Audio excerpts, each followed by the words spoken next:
নমস্কার and welcome back to C Bangla. গত কয়েকদিন ধরে গোটা বিশ্বের মধ্যে আলোচনার কেন্দ্রবিন্দু হয়ে উঠেছে E4B নট ওয়াচ, যাকে আমরা সবাই মিলে ডুমসডে প্লেন বলে থাকি। এই বিমানটা সম্প্রতি ওয়াশিংটন ডিসির কাছে অবতরণ করেছে।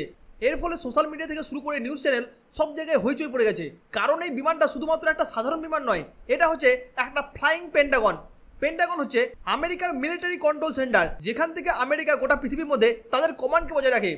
এই বিমানটা আমেরিকার মধ্যে যদি হঠাৎ করে কেউ নিউক্লিয়ার অ্যাটাক করে দেয়, তাহলেও কিন্তু মাঝ আকাশের মধ্যে আমেরিকা তাদের মিলিটারি কমান্ডকে বজায় রাখতে পারবে।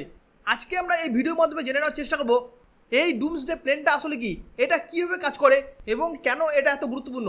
এছাড়া এটা কি সত্যি কোনো বড় ঘটনার পূর্বাভাস দিচ্ছে, এই সব কিছু আমরা জেনে নেওয়ার চেষ্টা করব এই ভিডিওর মাধ্যমে। তাহলে চলুন শুরু করা যাক। এই E4E নট ওয়াচ বা ডুমসডে প্লেন এটা আসলে কি? বন্ধুরা, এটা কোনো সাধারণ যাত্রীবাহী বিমান নয়, এটা হচ্ছে বোয়িং 747 বিমান। এই বিমানটাকে আমেরিকার বিমান বাহিনী ব্যাপকভাবে পরিবর্তন করে এটাকে তৈরি করেছে। এটার অফিসিয়ালি নেম হচ্ছে ন্যাশনাল এয়ারবোর্ন অপারেশন সেন্টার। এটাকে এমনভাবে ডিজাইন করা হয়েছে যাতে এটি আমেরিকার প্রেসিডেন্ট, প্রতিরক্ষা সচিব এবং জয়েন্ট চিফ অফ স্টাফদের জন্য একটা মোবাইল কমান্ড সেন্টার হিসেবে কাজ করে। কিন্তু এখন প্রশ্ন হচ্ছে যে এটাকে ডুমসডে প্লেন কেন বলা হয়? এটাকে এমনভাবে তৈরি করা হয়েছে যে পারমাণবিক যুদ্ধ বা জাতীয় বিপর্যয়ের সময় এটাকে ব্যবহার করা যাবে। মনে করুন আমেরিকার মাটিতে কোনো ধরনের পারমাণবিক হামলা হলো বা ওয়াশিংটন ডিসির মধ্যে যে পেন্টাগন আছে সেটা ধ্বংস হয়ে গেল, তখন কিন্তু এই বিমানটা আকাশের মধ্যে উড়ে উড়েই আমেরিকান সরকারের কমান্ড এবং কন্ট্রোলকে বজায় রাখতে পারবে। এটা এমন ধরনের একটা বিমান যেটা পারমাণবিক বিস্ফোরণ এবং ইলেকট্রোম্যাগনেটিক পালস, এমনকি সাইবার অ্যাটাক পর্যন্ত সহ্য করে নিতে পারে। এই প্লেনটির প্রধান 4টি বৈশিষ্ট্য আছে। প্রথমত হচ্ছে শক্তিশালী নিরাপত্তা। এটি পারমাণবিক বিস্ফোরণ, তাপ, চাপ এবং ইলেকট্রোম্যাগনেটিক পালস থেকে এটা সম্পূর্ণভাবে সুরক্ষিত। এমনকি এই বিমানের মধ্যে একটা গুরুত্বপূর্ণ অংশ হচ্ছে যে এই বিমানের মধ্যে কোনো ধরনের জ্বালা নেই, যার ফলে ইলেকট্রোম্যাগনেটিক পালসের প্রভাবও কিন্তু কম হয়ে যায়। দ্বিতীয়ত হচ্ছে যোগাযোগ ব্যবস্থা। এই প্লেনের মধ্যে 700টি স্যাটেলাইট ডিশ এবং অ্যান্টেনা রয়েছে, যা গোটা বিশ্বের যে কোনো প্রান্তের সঙ্গে যোগাযোগ করতে পারে। এই প্লেন থেকে পারমাণবিক সাবমারিন, বোমারু বিমান এবং ইন্টারকন্টিনেন্টাল ব্যালিস্টিক মিসাইলের সঙ্গে সরাসরি যোগাযোগ করতে পারে এবং এই ফ্লাইট থেকে কমান্ড দিয়ে যে কোনো প্রান্তে আঘাত করতে পারে। 3 নম্বর হচ্ছে দীর্ঘ সময় ধরে উড়ার ক্ষমতা। এই প্লেনটি টানা 1 সপ্তাহ পর্যন্ত আকাশের মধ্যে থাকতে পারে। কিন্তু এখানে প্রশ্ন হচ্ছে যে তাহলে তেল কোথা থেকে পাবে? দেখুন, এটার মধ্যে এমন একটা প্রসেস আছে যেটার মাধ্যমে মাঝ আকাশের মধ্যে তেল ভরা হয়। মিডিয়ারের মধ্যে রিফিলিংয়ের মাধ্যমে এটা 1 সপ্তাহ পর্যন্ত উঠতে পারে। 4 নম্বর পয়েন্ট হচ্ছে এর অভ্যন্তরীণ ব্যবস্থা। এই বিমানটা 3টি ভাগে ভাগ করা হয়েছে। তার মধ্যে command room, conference room, briefing room, যোগাযোগ এলাকা এবং বিশ্রাম করার জায়গা রয়েছে। এই প্লেনটা একসঙ্গে 112 জন ক্রুকে বহন করতে পারে। এই বিমানটা এতটাই গোপনীয় যে এই বিমানটা কিন্তু সবার সামনে সবসময় আসে না। কিন্তু গত 17 জুন হঠাৎ করে ওয়াশিংটন ডিসি জয়েন্ট বেসের মধ্যে এটা অবতরণ করে, যার ফলে গোটা বিশ্বের মধ্যে একটা আলোচনা শুরু হয়ে যায়। এই বিমানটার যদি আমরা ইতিহাস দেখি, এই বিমানটার গল্প শুরু হয়েছিল কোল্ড ওয়ারের সময় 1970s দশকে। তখন আমেরিকা এবং সোভিয়েত ইউনিয়নের মধ্যে একটা পারমাণবিক যুদ্ধের ভয় ছিল, তাই আমেরিকা লুকিং গ্লাস নামে একটা প্রোগ্রাম শুরু করে, যার অধীনে এই ডুমসডে প্লেনটাকে তৈরি করা হয়। এই প্লেনটা তৈরি করার প্রধান উদ্দেশ্য ছিল যে যদি সোভিয়েত ইউনিয়ন বা ইউএসএসআর আমেরিকার উপর পারমাণবিক হামলা করে, তাহলে আমেরিকা সোভিয়েত ইউনিয়নের উপর পাল্টা আক্রমণ করতে পারে। কোল্ড ওয়ারের সময় কিন্তু এটা সবসময় আকাশের মধ্যে থাকতো, যাতে যে কোনো সময় জরুরি অবস্থায় কামান দেওয়া যায়। তবে সোভিয়েত ইউনিয়নে যখন পতন ঘটে, তখন এই নিয়মটা পুরোপুরি বন্ধ হয়ে যায়। কিন্তু এখনও পর্যন্ত এই বিমানটা 24/7 হাই অ্যালার্টে থাকে। যখন সোভিয়েত ইউনিয়নের পতন ঘটে, তারপর থেকে কিন্তু এই প্লেনটার ব্যবহার অনেকটাই কমে যায়। কিন্তু 2001 সালে 9/11 ওয়ার্ল্ড ট্রেড সেন্টারে হামলার পর এই বিমানটা সক্রিয় করা হয়েছিল, যাতে করে আমেরিকার প্রেসিডেন্ট জর্জ বুশ এই বিমানে করে যাতায়াত করতো, যাতে আমেরিকা সরকারের কমান্ডকে বজায় রাখতে পারে।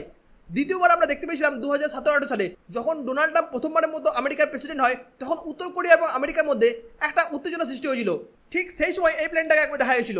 কিন্তু বর্তমানে 17 জুন আমরা আবার এই প্লেনটাকে দেখতে পেলাম। কিন্তু এখন প্রশ্ন হচ্ছে যে এই ডুমসডে প্লেনটা হঠাৎ করে কেন ওয়াশিংটন ডিসির কাছে অবতরণ করলো? এর পেছনে প্রধান কারণটা কী হতে পারে? দেখুন, বর্তমানে গোটা বিশ্বের মধ্যে এখন যুদ্ধ চলছে। এখানে সবথেকে বেশি উল্লেখযোগ্য হচ্ছে ইসরায়েল এবং ইরানের মধ্যে যুদ্ধ। ইসরায়েল সম্প্রতি অপারেশন রাইজিং লায়ন নামে একটা অভিযান চালু করেছে, যেখানে ইসরায়েলের প্রধান লক্ষ্য হচ্ছে যে ইরানের পারমাণবিক অবকাঠামো এবং সামরিক স্থাপনাগুলোকে ধ্বংস করে দেওয়া। ইসরায়েল ইতিমধ্যে ইরানের বিভিন্ন পারমাণবিক সাইটগুলোকে ধ্বংস করে দিয়েছে। কিন্তু ইরানও আমরা দেখছি যে ইসরায়েলের উপর বিভিন্ন ধরনের হামলা করছে। ইরান সম্প্রতি 400টি বেশি মিসাইল এবং ড্রোন দিয়ে ইসরায়েলের উপর পাল্টা হামলা করেছে।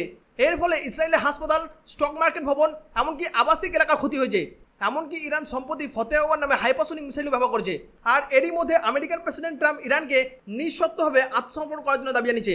এখানে ট্রাম্প বলেছে যে ইরান যদি পারমাণবিক অস্ত্র তৈরি করে তাহলে কিন্তু আমেরিকা ইরানের উপর অ্যাটাক করবে। আর এর ফলে দেখা যাচ্ছে যে আমেরিকা হয়তো সংকেত দেওয়ার চেষ্টা করছে ইরানকে তারা যাতে যুদ্ধটা বন্ধ করে দেয়। গত 17 জুন এই বিমানটি আমেরিকার লুসিয়ানার বাক্সটেল এয়ারবেস থেকে উড়ে ম্যারিল্যান্ডের জয়েন্ট বেস অ্যান্ড্রুজের মধ্যে অবতরণ করে। এই ফ্লাইটটি সেখানে গিয়ে 4 ঘন্টা ধরে থাকে। কিন্তু এখানে প্লেনটির অস্বাভাবিক ব্যাপার হচ্ছে যে এই প্লেনটা দিয়ে সাধারণত লুসিয়ানা থেকে ম্যারিল্যান্ড সরাসরি যাওয়া যায়, কিন্তু এই বিমানের পথটা ঠিক উল্টো ছিল। এই বিমানটা আমেরিকার কোস্টাল এরিয়া দিয়ে গেছে, যেমন ভার্জিনা এবং নর্থ ক্যারোলাইনার উপর দিয়ে একটা লুপ তৈরি করে গেছে। আর তার জন্যই অনেকের মনে একটা সন্দেহ সৃষ্টি হয়েছে, কারণ সাধারণত এই বিমানটা যখন কল সাইন হয় তখন অর্ডার 6-এ থাকে, যেটা নিয়মিত ফ্লাইটের জন্য হয়। কিন্তু এবার যখন এই বিমানটা যায় তখন কিন্তু এই বিমানের কল সাইন অর্ডার 1-এ ছিল। তার মানে হচ্ছে বর্তমানে এই বিমানটা হাই অ্যালার্টে ছিল। তাহলে এখন প্রশ্ন হচ্ছে যে এই বিমানটা কি বোঝানোর চেষ্টা করছে? এই ডুমসডে প্লেনটাকে মোতায়েন করার পিছনে কয়েকটি সম্ভাব্য কারণ থাকতে পারে। প্রথমত হচ্ছে সরকারের ধারাবাহিকতাকে নিশ্চিত করা। এই ডুমসডে বিমানটার প্রধান কাজ হচ্ছে যে যদি ওয়াশিংটন ডিসি বা পেন্টাগনের উপর হামলা হয় তাহলে এই বিমান থেকে প্রেসিডেন্ট এবং প্রতিরক্ষা কর্মকর্তারা সরাসরি আমেরিকার সামরিক বাহিনীকে নির্দেশ দিতে পারে। আর এই ফ্লাইটটা এখানে বোঝানোর চেষ্টা করছে যে আমেরিকা যে কোনো ধরনের সংকটের জন্য প্রস্তুত। দ্বিতীয়ত হতে পারে ট্রাম্প ইরানের পারমাণবিক সংস্থার উপর হামলার কথা বিবেচনা করছে, আর এর জন্য আমেরিকা B-2 স্টেল বোম্বার এবং GBU-57S/B ম্যাসিভ অর্ডিন্যান্স পেনিট্রেটর ব্যবহার করতে পারে, যার দ্বারা ইরানের গভীর ভূগর্ভস্থ নিউক্লিয়ার সাইটকে ধ্বংস করতে পারে। আর এর জন্য এই প্লেনটা মোতায়েন করার একটা সংকেত দিতে পারে যে আমেরিকা যে কোনো ধরনের অপারেশনের জন্য প্রস্তুত নিচ্ছে। 3 নম্বর হতে পারে এই ফ্লাইটটা ইরানকে একটা সংকেত দেওয়ার চেষ্টা করছে।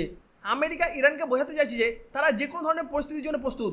এর ফলে এটা ইরানকে সতর্ক করছে যে ইরান যাতে কোনো ধরনের চরম পদক্ষেপ না নেয়। একই সঙ্গে এটা ইসরায়েলকে আশ্বস্ত করছে যে আমেরিকা তাদের পাশে আছে। এবং 4 নম্বর হতে পারে পারমাণবিক যোগাযোগ। এই ডুমসডে প্লেনটার যোগাযোগ ব্যবস্থা এমনভাবে ডিজাইন করা হয়েছে যাতে পারমাণবিক অস্ত্রকে নিয়ন্ত্রণ করতে পারে। যদি আমেরিকার পেন্টাগন ধ্বংস হয়ে যায় তাহলেও এই বিমান থেকে পারমাণবিক কমান্ড দেওয়া যাবে। এটা ইরানের জন্য একটা সতর্কতা দিচ্ছে যে আমেরিকা ইরানের উপর পারমাণবিক শক্তি প্রয়োগের জন্য প্রস্তুত। কিন্তু এখন প্রশ্ন হচ্ছে যে এই ফ্লাইটটা কি নির্দেশ করছে? সত্যি কি একটি বড়সড় যুদ্ধ আসতে চলেছে? তবে আমেরিকার বিমান বাহিনীর তরফ থেকে বলা হয়েছে যে আমেরিকার বিমান বাহিনী এটা আগে থেকে ঠিক করে রেখেছিল যে এই বিমানটা এখানে অবতরণ করা হবে। এখানে ইসরায়েল ইরানের যুদ্ধের সঙ্গে কোনো ধরনের সম্পর্ক নেই। তবে এই ফ্লাইটটা যে সময় লেগেছে এবং যেই পথ দিয়ে গেছে এটা অনেকের মনে একটা সন্দেহজনক প্রশ্ন তুলেছে। তবে ইসরায়েল এবং ইরানের যুদ্ধ যদি একটা বড় আকার নেয় তাহলে হিজবুল্লাহ এবং ইয়েমেনের যে ইহুদি আছে তারা কিন্তু ইরানের পক্ষে এই যুদ্ধে যোগ দিতে পারে, যার ফলে এটা মধ্যপ্রাচ্যের মধ্যে একটা বৃহত্তর যুদ্ধের রূপ দিতে পারে। দ্বিতীয়ত হচ্ছে পারমাণবিক সংকট। ইসরায়েলের কাছে বর্তমানে কিন্তু পারমাণবিক অস্ত্র আছে এবং ইরানও কিন্তু পারমাণবিক অস্ত্র তৈরি করার চেষ্টা করছে। যদি ইসরায়েল মনে করে তাদের অস্তিত্বের জন্য সংকট দেখা যাচ্ছে তাহলে কিন্তু ইসরায়েল ইরানের বিরুদ্ধে পারমাণবিক অস্ত্র ব্যবহার করতে পারে। এখানে ট্রাম্প বলেছে যে সে আগামী 2 সপ্তাহের মধ্যে ইরানের বিরুদ্ধে একটা সিদ্ধান্ত নেবে। আমেরিকা ইতিমধ্যেই মধ্যপ্রাচ্যের মধ্যে F-35 fighter jet, aircraft carrier এবং বিভিন্ন ধরনের প্রতিরক্ষা ব্যবস্থাকে হাই অ্যালার্টে রেখেছে। তবে আমেরিকার এই ডুমসডে প্লেনকে মোতায়েন করা এটা আমাদের কি বোঝাচ্ছে? এটা আমাদের কি ইঙ্গিত দিচ্ছে? এটা কি শুধুই একটা সতর্কতা নাকি আমেরিকা একটি বড় কিছু করতে চলেছে? দেখুন, বর্তমানে আমেরিকা এবং ইউরোপের দেশগুলোর সঙ্গে ইরানের একটি কূটনৈতিক আলোচনা চলছে। যদি এই কূটনৈতিক বার্তা ব্যর্থ হয় তাহলে আমেরিকা কিন্তু ইসরায়েলের সঙ্গে মিলে ইরানের উপর নিউক্লিয়ার অ্যাটাক করতে পারে। এছাড়া একটা নিউজ সামনে আসছে যে আমেরিকা সম্প্রতি $13 বিলিয়ন বিনিয়োগ করে এই ডুমসডে প্লেনটার একটা নতুন সংস্করণ তৈরি করছে, যেটা সিয়েরা নোভেদা কর্পোরেশন তৈরি করছে। এটা বোঝায় যে আমেরিকা ভবিষ্যতের জন্য এই ধরনের প্রস্তুতি বজায় রাখতে চাইছে। বন্ধুরা, ডুমসডে প্লেনের এই ফ্লাইট কোনো সাধারণ ঘটনা নয়। এটা হচ্ছে আমেরিকার একটা কৌশলগত পদক্ষেপ, যেটা আমেরিকার সামরিক শক্তি এবং প্রস্তুতিকে প্রদর্শন করছে। ইসরায়েল এবং ইরানের যুদ্ধের মধ্যে আমেরিকা এখানে ইরানকে সতর্ক করার চেষ্টা করছে এবং ইসরায়েলকে আশ্বস্ত করছে। এখানে আপনারা কি মনে করেন, এই ফ্লাইটটা শুধুই কি একটা প্রশিক্ষণ ছিল নাকি এটা একটা বড় ধরনের সংঘাতের পূর্বাভাস? এ বিষয়ে আপনার কি মতামত কমেন্টে অবশ্যই লিখে জানান।